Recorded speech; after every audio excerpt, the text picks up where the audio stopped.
Hello అండి. Hi. ఈరోజు నేను టమాటా గంగవాళి కూర కర్రీ చేస్తున్నాను. చూసేయండి. దీనికోసం నేను ఒక 4 కట్టల గంగవాళి కూర తీసుకుంటున్నాను. ఒక పావు కేజీ టమాటాలు ఇవి శుభ్రంగా వాష్ చేసి కట్ చేసి పెట్టుకున్నాను. ఇప్పుడు మనం స్టవ్ ఆన్ చేసి కడాయి పెట్టి ఒక 2 పావుల ఆయిల్ వేసుకుందాం. ఆయిల్ వేడయ్యాక ఒక 1/2 టేబుల్ స్పూన్ జీలకర్ర, ఆవాలు, శనగపప్పు, మినపప్పు కూడా వేసి దోరగా వేయించుకుందాం. ఇందులోనే మనం కట్ చేసి పెట్టుకున్న ఆనియన్ ముక్కలు, పచ్చిమిర్చి ముక్కలు కూడా వేసి వేయించుకుందాం.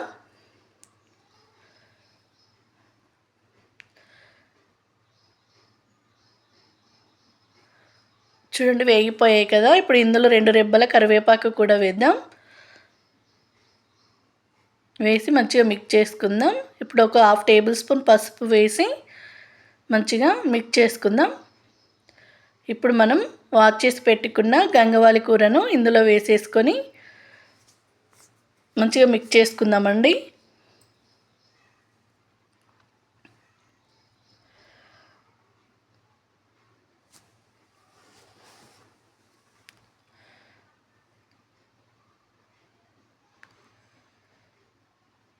చూడండి ఇప్పుడు మూత పెట్టి ఒక 10 మినిట్స్ మగ్గనిద్దాం. చూడండి ఆకు కొంచెం మగ్గిపోయింది కదా. ఒక్కసారి మిక్స్ చేసుకొని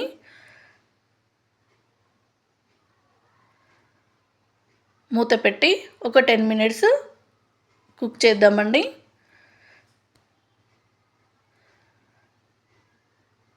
చూడండి ఒకసారి మిక్స్ చేసి చూద్దాం. ఇది కుక్ అయిపోయింది కదా.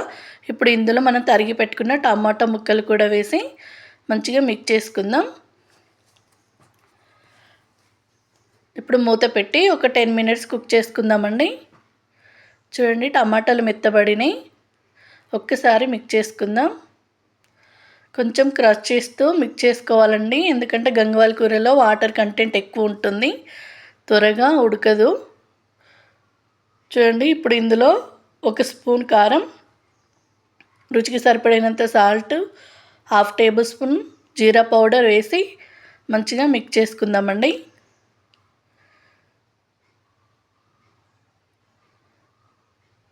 ఇప్పుడు మూత పెట్టి ఒక 5 to 6 మినిట్స్ కుక్ చేసుకుందాం.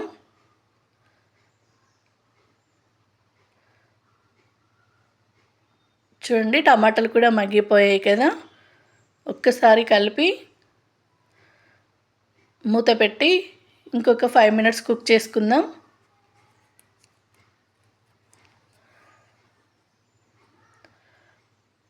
చూడండి కర్రీ రెడీ అయిపోయింది. కొంచెం దగ్గర పడింది కదా. ఒకసారి మిక్స్ చేసుకొని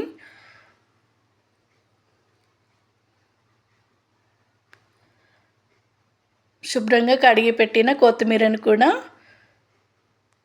వేసేసి ఒకసారి మిక్స్ చేసుకుందామండి. కొత్తిమీర వేసాక ఒక 1 మినిట్ కుక్ చేసుకుందాం.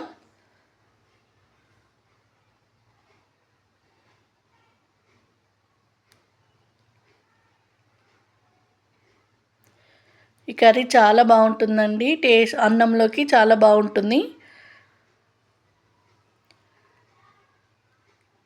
చూడండి మూత పెట్టి స్టవ్ ఆఫ్ చేద్దాం. గంగవాళి కూర టమాటా కర్రీ రెడీ అయిపోయిందండి. మీరు ట్రై చేసి ఎలా ఉందో కామెంట్ చేయండి. కుదిరితే లైక్ చేయండి.